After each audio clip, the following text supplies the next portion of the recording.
नमस्कार, स्वागत है आपका न्यूज वन इंडिया में और मैं हूं आपके साथ अमृता चौहान। यूपी सुबह सवेरे में बात करेंगे तीन बड़ी खबरों की। तो सबसे पहले बात करेंगे पहली खबर की। दिल्ली पुलिस और यूपी एटीएस ने 6 आतंकियों को गिरफ्तार किया है। वहीं दूसरी खबर की बात करें तो यूपी के मुख्यमंत्री योगी आदित्यनाथ आज मथुरा को 814 करोड़ की सौगात देंगे। जबकि आखिरी और तीसरी खबर की बात करें तो आज से यूपी में गड्ढा मुक्त अभियान की शुरुआत होने जा रही है।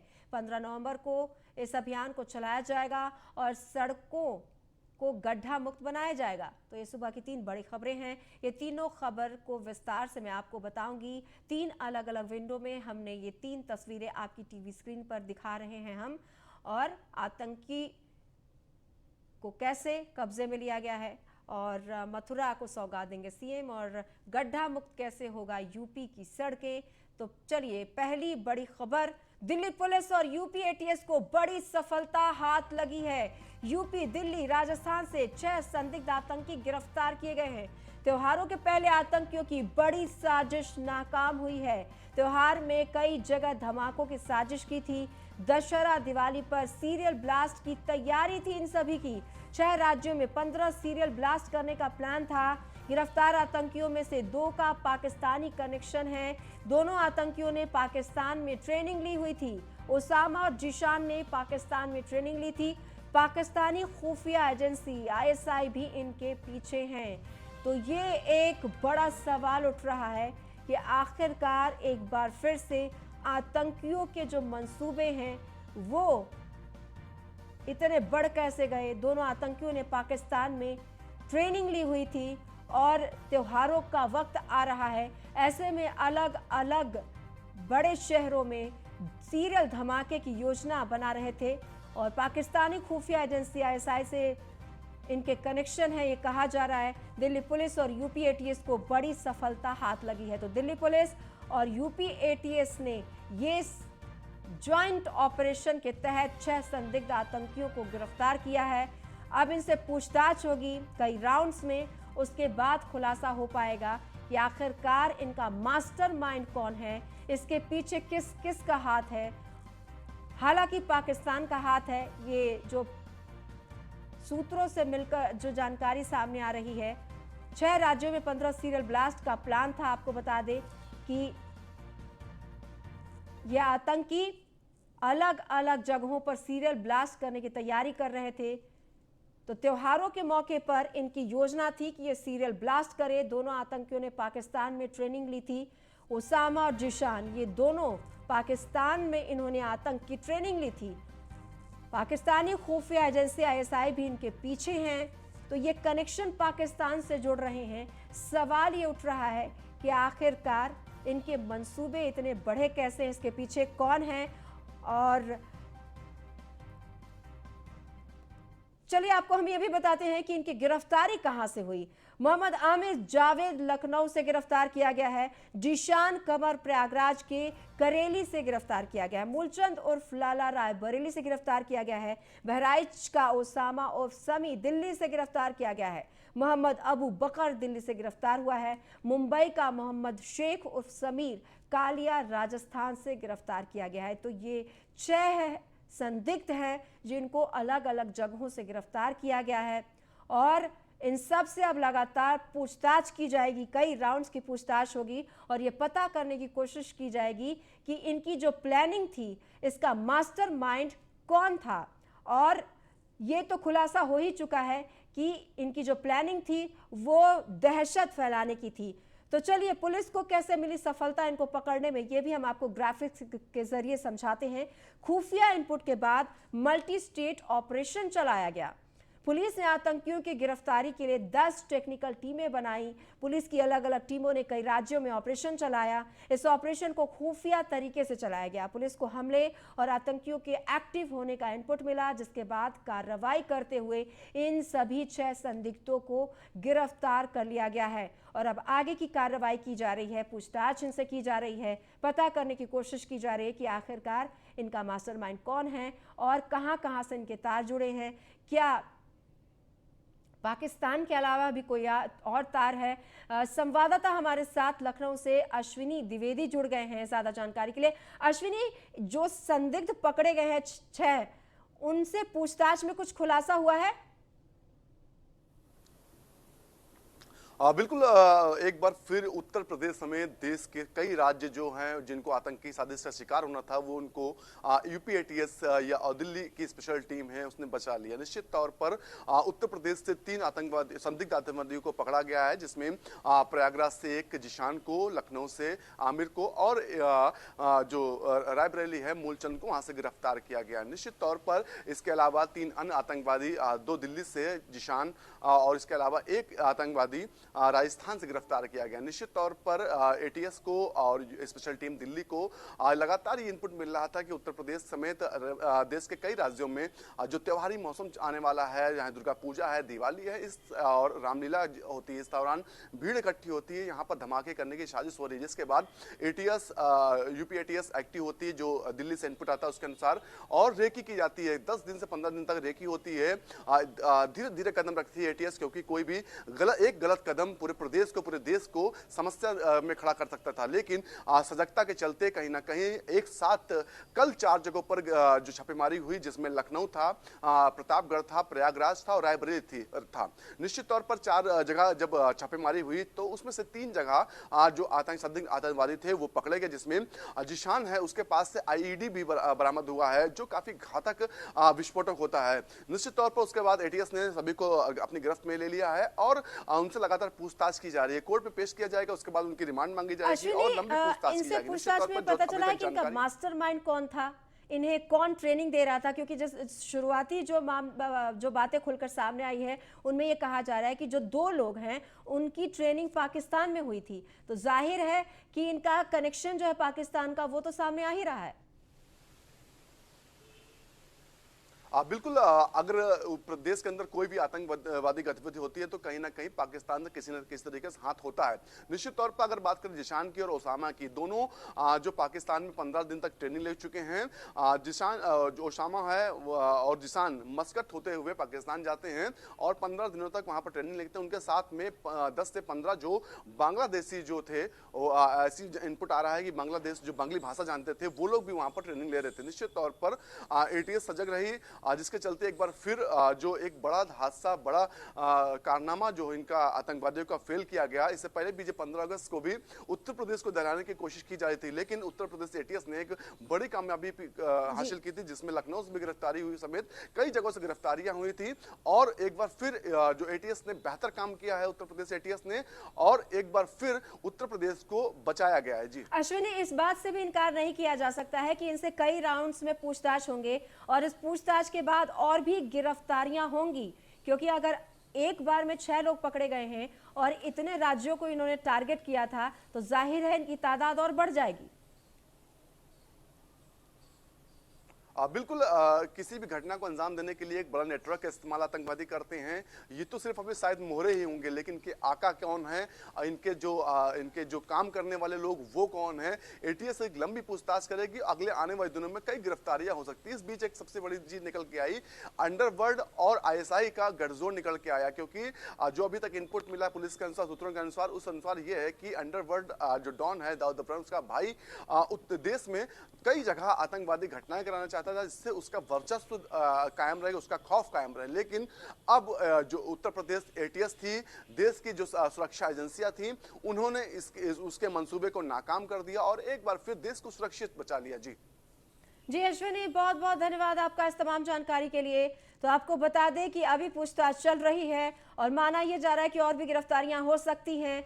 ये एक अहम और बड़ी सफलता हाथ लगी है एटीएस को और उत्तर प्रदेश की सरकार को भी और अन्य राज्यों की सरकार। ये एक संयुक्त ऑपरेशन था जिसमें बड़ी सफलता हाथ लगी है एटीएस को भी।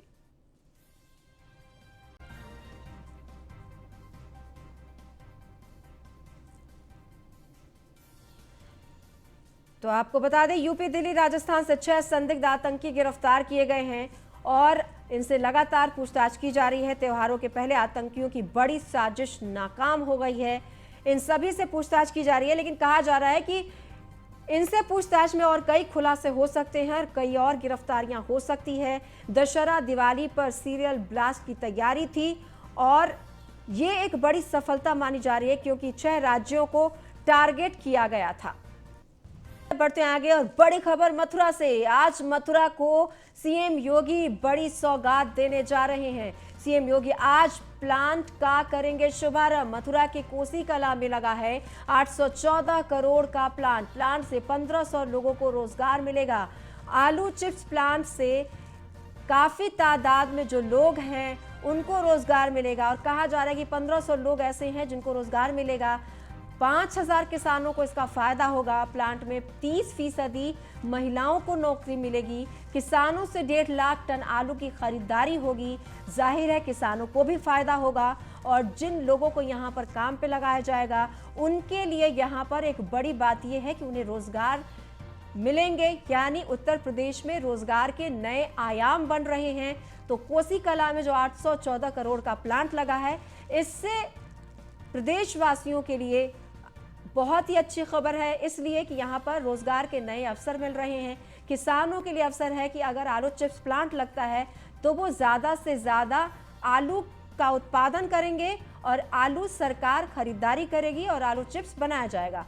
और प्लांट है तो जाहिर तौर पे यहाँ टेक्निकली जो इंजीनियर्स हैं उनकी भी यहाँ पर नौकरी लगेगी। जो रोजगार जिन्हें छोटे तबके के लोग हैं, जिन्हें नौकरी की ज़रूरत है, उनकी यहाँ पर नौकरी लगेगी। अगर कोई बड़ा प्लांट लगता है तो हर लेवल के लोगों की नियुक्ति होती है और ऐसे में प्रदेश के लोगों के लिए ये एक बड़ा आयाम माना जा सकता है। बड़ी खबर है।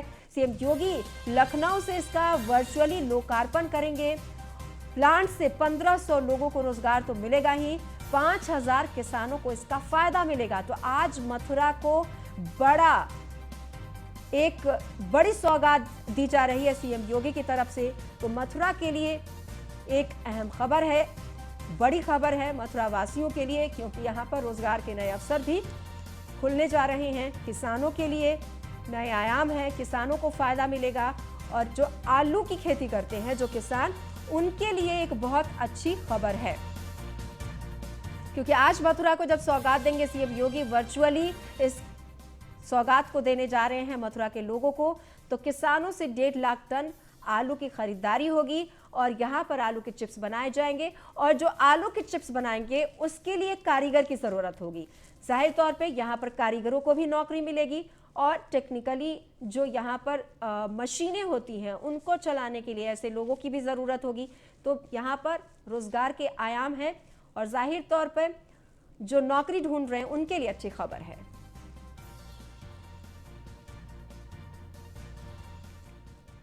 और इस वक्त नोएडा से बड़ी खबर। सीपी आलोक सिंह के नेतृत्व में ऑपरेशन क्लीन, सेक्टर 58 थाना पुलिस और बदमाशों में मुठभेड़ हुई है। मुठभेड़ में गोली लगने से बदमाश घायल हो गया। ऋषभ घायल हुआ है। ये बदमाश दिल्ली एनसीआर में एक बार फिर से पुलिस के हाथ बड़ी सफलता। तो सेक्टर 58 थाना पुलिस और बदमाशों में मुठभेड़ के बाद ये बड़ी सफलता हाथ लगी है पुलिस के।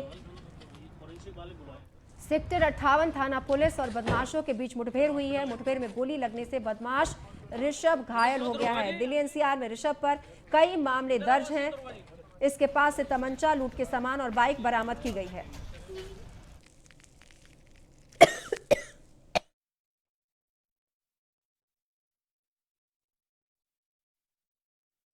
जो हमारे इस नोएडा के आसपास के एरियाज में रहते हैं और उनके द्वारा क्रॉस करके हमारे एरिया में आकर के और इस तरह की स्नैचिंग की घटनाएं की जा रही है। उसी में हम लोगों ने उसी इनपुट पर और हमारी जो पहले की पैटर्न और बेसिक इन्फॉर्मेशंस थी उसी को डेवलप करके आज हम लोगों ने यहाँ पे अपनी चेकिंग लगाई थी। और इसी में हम लोगों ने एक गाड़ी जो अभी आपने देखा है, इसके नंबर प्लेट पे वाइट पट्टी लगी हुई थी, मतलब उसका नंबर प्लेट हम लोग देख नहीं सकते, तो उसको शक के आधार पे चारों तरफ से घेरा गया। आज यही जहाँ हम लोग खड़े हैं, इसको जब चारों तरफ से इंटरसेप्ट किया गया तो ये हमारे जो लोग चेकिंग में थे उनके ऊपर अटैक किया इसने। जवाबी कार्रवाई है इसमें, इसको ये घायल हुआ है, तत्काल इसको हम लोगों ने हॉस्पिटल भिजवाया है। तो ज्यादा जानकारी के लिए हमारे साथ ब्यूरो चीफ नोएडा से निशांत शर्मा जुड़ गए हैं। निशांत, ये जो बदमाश पकड़ा गया है इसके पास से क्या कुछ बरामद हुआ है और कैसे सफलता हाथ लगी, किस तरह से रणनीति बनाई गई थी पुलिस की तरफ से? देखिए, नोएडा कमिश्नरेट सेक्टर 58 पुलिस को बड़ी कामयाबी लगी है। वहीं लगातार जो है पुलिस अपराधियों के खिलाफ अभियान चला रही है। चेकिंग के दौरान में पुलिस को जानकारी मिली कि एक शातिर बदमाश लगातार जो नोएडा एनसीआर के अंदर क्षेत्र में लगातार घटना कर रहा है, लगातार तलाश भी थी। उसके बाद वहां से गुजरते समय जब रुकने का इशारा दिया तो शातिर बदमाश ने पुलिस पर फायर की। जवाबी फायरिंग में बदमाश को भी ऋषभ को गोली लगने से शातिर बदमाश घायल हुआ है।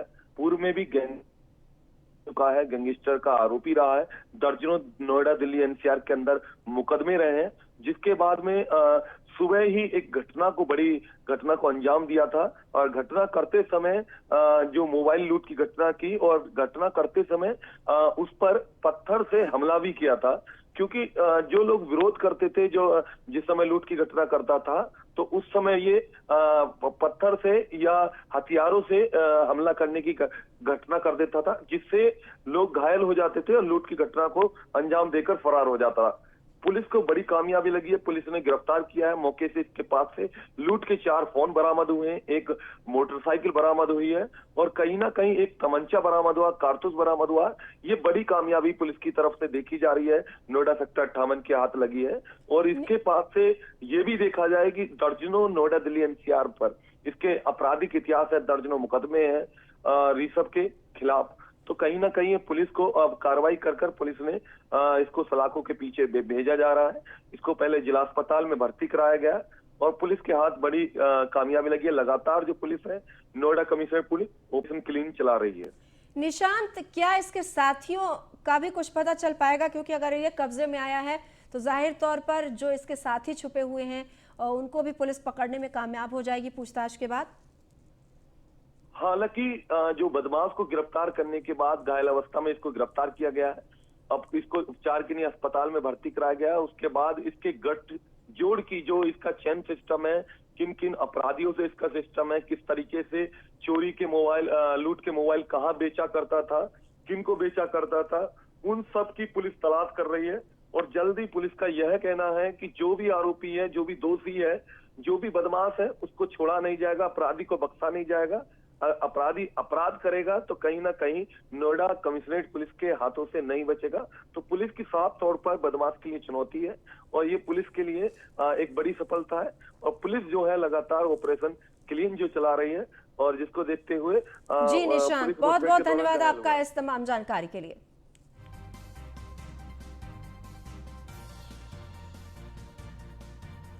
तो सेक्टर 58 थाना पुलिस और बदमाशों के बीच मुठभेड़ के बाद ये बड़ी सफलता हाथ लगी है। बड़ी खबर, आतंकी साजिश पर इस वक्त की बड़ी खबर। 4 आरोपियों को कोर्ट ने 14 दिन की रिमांड पर भेजा है। जान मोहम्मद, उसामा, मूलचंद, अबू बकर को रिमांड पर भेजा गया है। तो आपको बता दें कि इन 4 आरोपियों को कोर्ट ने 14 दिन की रिमांड पर भेजा है। इस वक्त की बड़ी खबर, इन सभी 6 को पकड़ा गया था और इनमें से 4 को 14 दिन की रिमांड पर भेजा है कोर्ट ने। जान मोहम्मद, उसामा, मूलचंद, अबू बकर को रिमांड पर भेजा गया है। 2 आरोपियों को आज दिल्ली पुलिस कोर्ट में पेश करेगी। उसके बाद कोर्ट के फैसले के बाद क्या कुछ होगा ये पता चलेगा। पीयूष तिवारी संवाददाता हमारे साथ जुड़ गए हैं ज्यादा जानकारी के लिए। पीयूष, एक अहम खबर, 4 आरोपियों को कोर्ट ने 14 दिन की रिमांड पर भेजा है। बिल्कुल, देखिए, आतंकी साजिश पर इस वक्त की एक बड़ी खबर यही है कि 2 आरोपियों को आज कोर्ट में पेश करेगी दिल्ली पुलिस और कहीं ना कहीं 4 आरोपियों को 14 दिनों की रिमांड पर भेज दिया गया है। तो कहीं ना कहीं दिल्ली पुलिस काफी सतर्क नजर आ रही थी और लगातार इस मामले पे चीजें चल रही थी और जो इनके नाम है उसमें जान मोहम्मद, उसामा, मूलचंद, अबू बकर को रिमांड पर भेजा गया है। ऐसे में दिल्ली पुलिस और भी कड़ियों को देख रही है और कहीं ना कहीं और भी आगे चीजें निकलकर सामने आएंगी और जो ये पकड़े गए हैं लोग, ये इनका पकड़ा जाना काफी और भी सुराग दे सकता है। पीयूष, क्या लगता है, 4 तो रिमांड पर लिए गए हैं, जो 2 और आज इनको पेश किया जाएगा कोर्ट में, ये मान ही लिया जाए कि इनको भी रिमांड पर भेजा जाएगा, लेकिन ये भी तय है कि बड़े खुलासे हो सकते हैं इन लोगों से पूछताछ में और भी कई लोग पकड़े जा सकते हैं। जी बिल्कुल देखिए, सुरक्षा एजेंसियां लगातार सतर्क रहती है और कहीं ना कहीं एक आतंकी पकड़ा जाता है, उसके थ्रू और भी लोग पकड़े जाते हैं और कहीं ना कहीं अलग अलग खुलासे होते हैं। तो ऐसे में दिल्ली पुलिस काफी सतर्क है और तमाम तरीके के इन लोगों से भी पूछताछ चल रही है। और कहीं ना कहीं जो 26/11 आतंकी हमला हुआ था उसमें अजमल कसाब को ट्रेनिंग दी गई थी, तो कहीं ना कहीं उससे भी कड़ियां जुड़ रही हैं और दिल्ली पुलिस तमाम उन पहलुओं पे जांच कर रही है और कोर्ट में अपना भी पक्ष दिल्ली पुलिस रखेगी। पीयूष, क्या छापेमारी भी किसी जगह पे हुई है इन लोगों की गिरफ्तारी के बाद? क्योंकि अमूमन जितनी बड़ी प्लानिंग थी इन लोगों की, तो इन्होंने कई हथियार छुपाया होगा या फिर ब्लास्ट की जो प्लानिंग थी तो इन्होंने बम को भी कहीं रखा होगा, कुछ इस तरह की प्लानिंग थी। तो क्या छापेमारी का भी सिलसिला अब शुरू होगा?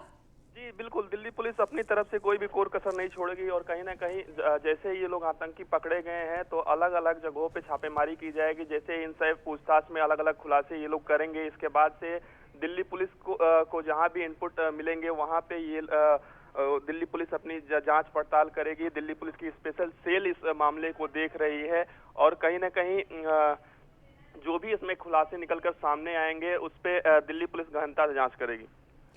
बहुत बहुत धन्यवाद पीयूष इस तमाम जानकारी के लिए। तो आपको बता दें कि अभी भी कई खुलासे होंगे क्योंकि 14 दिन के रिमांड पर 4 आरोपी भेजे गए हैं।